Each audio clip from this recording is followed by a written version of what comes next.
नमस्कार दोस्तों, आज की इस वीडियो की शुरुआत हम करेंगे हमारे ही एक व्यूअर के सवाल से।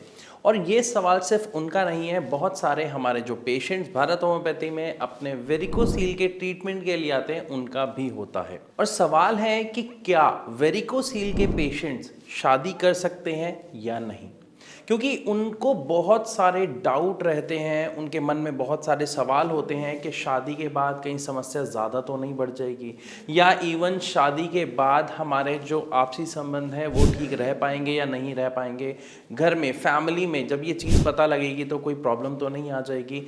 इसकी वजह से इवन कई बार पेशेंट्स डिप्रेशन में भी चले जाते हैं। तो अब सवाल आता है कि क्या एक वेरिकोसील के पेशेंट को शादी करनी चाहिए या नहीं, या ये कहें वो कर सकता है या नहीं, उसे किस तरीके की समस्याओं का सामना करना पड़ सकता है या कोई समस्या नहीं होगी।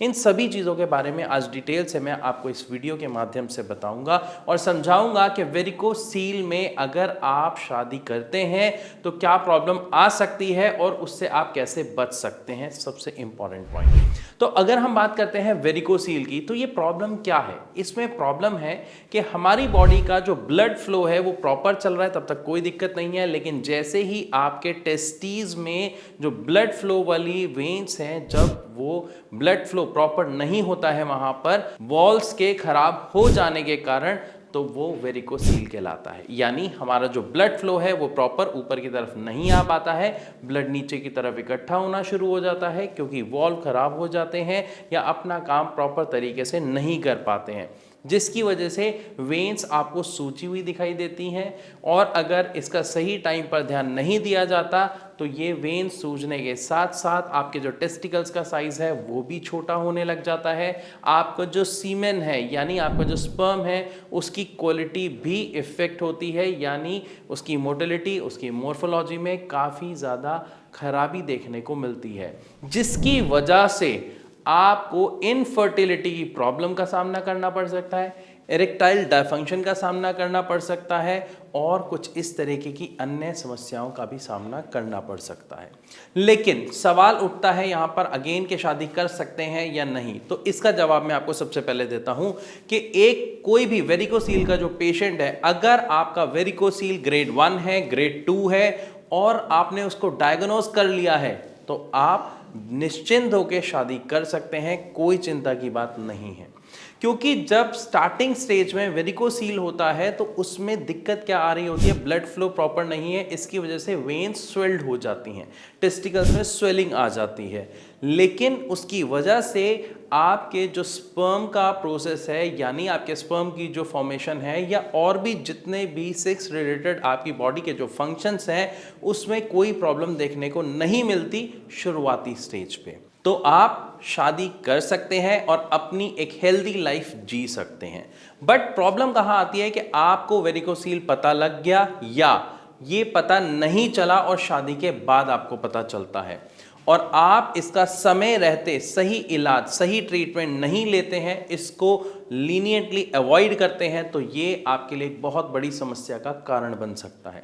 क्योंकि साइज छोटा होना आपके टेस्टिकल्स का एक सबसे बड़ा लक्षण है जो आपको इसमें देखने को मिलता है। और जब आपके टेस्टिकल्स का साइज श्रिंक होता है, इसका मतलब आपका जो स्पर्म प्रोडक्शन है उसके ऊपर बहुत ही बुरा प्रभाव पड़ता है, जिसकी वजह से इनफर्टिलिटी की प्रॉब्लम का सामना एक व्यक्ति को करना पड़ता है। इसीलिए जब बेबी कंसीव नहीं होता और कपल डॉक्टर के पास विजिट करता है तो टेस्ट के बाद उन्हें पता लगता है कि उनको वेरिकोसील हो गया है।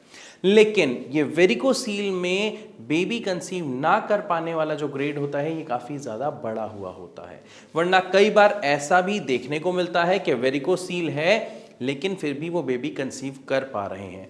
और अगर आप इसका सही ट्रीटमेंट शुरू कर देते हैं तो 6 से 8 या 10 हफ्तों के ट्रीटमेंट के बाद आप बेबी आसानी से कंसीव कर पाते हैं, क्योंकि उसमें ब्लड, आपका जो सर्कुलेशन है, ब्लड का सर्कुलेशन वो बिल्कुल ठीक होने लग जाता है, जिसकी वजह से आपका जो स्पर्म फॉर्मेशन था वो पहले भी हो रहा था लेकिन उसका प्रोसेस इफेक्ट हो गया था, तो वो इफेक्ट नहीं होता है और आप बेबी कंसीव कर पाते हैं। तो पहले आपका जो सवाल है उसका जवाब आपको मिल गया।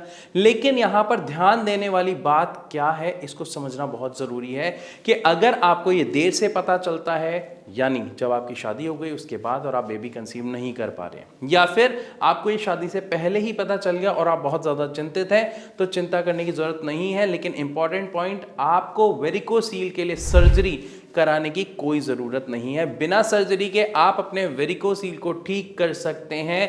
कैसे? भारत होम्योपैथी से ट्रीटमेंट लेके। मैंने क्यों कहा यहाँ पर? क्योंकि बहुत सारे हमारे पेशेंट्स आज अपनी बहुत हेल्दी और अच्छी लाइफ जी रहे हैं, जिनकी रिपोर्ट्स मैंने आपके साथ अपनी बहुत सारी वीडियोस में शेयर कर रखी है।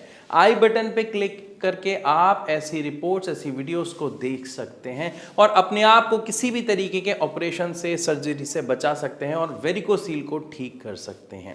सेकेंड पॉइंट, जब भी किसी भी व्यक्ति को वेरिकोसील होता है तो वो उसको एलोपैथिक मेडिसिन के द्वारा अगर ठीक करने की कोशिश करता है तो वो नहीं हो पाता है और डायरेक्टली इससे डॉक्टर उन्हें कहते हैं कि वो सर्जरी को अपनाएं, जिसकी वजह से अगेन एक पेशेंट डिप्रेशन में आ जाता है।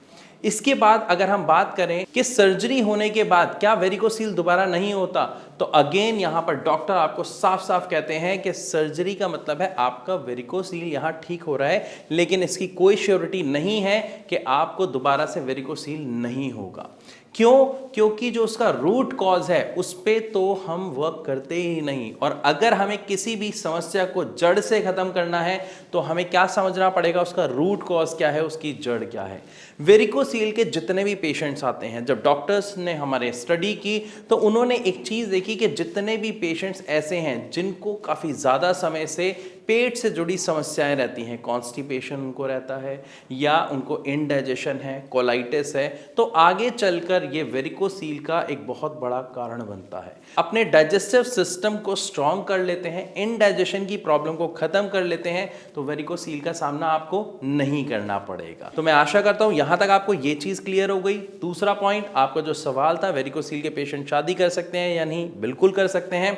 तीसरा पॉइंट, वेरिकोसील का पता लगने के बाद इसका ट्रीटमेंट लेना बहुत ज़रूरी है, क्योंकि शुरुआत में समस्या का सामना ज़्यादा नहीं करना पड़ता है, लेकिन जैसे ही इसके ग्रेड बढ़ते जाते हैं तो pain, discomfort, hanging problem, swelling problem, ये सारी प्रॉब्लम्स बढ़ती जाती हैं और इसका जो रिजल्ट होता है वो होता है इरेक्टाइल डायफंक्शन। सेकेंड, आपके स्पर्म काउंट का लो होना। तीसरा, आपकी स्पर्म क्वालिटी लो होना। तो अगर आप इन सब से बचना चाहते हैं, समय रहते इसका सही ट्रीटमेंट लें, फिर भी कोई सवाल आपके मन में रह गया है तो नीचे दिए गए नंबर पर अभी कॉल करके भारत होम्योपैथी के डॉक्टर से आप फ्री ऑफ कॉस्ट कंसल्ट कर सकते हैं। एंड वन मोर थिंग, इसके अलावा आप कमेंट के माध्यम से भी अपना सवाल हमारे साथ साझा कर सकते हैं। मैं आशा करता हूँ ये वीडियो आपको अच्छी लगी होगी। अगर हाँ तो इसे लाइक ज़रूर करें। ऐसी और इन्फॉर्मेटिव वीडियोस के लिए हमारे चैनल को सब्सक्राइब करना बिल्कुल ना भूलें। तो अब मैं आप सबसे चलने की इजाज़त चाहूँगा। मिलूँगा अपनी अगली वीडियो में, तब तक के लिए नमस्कार।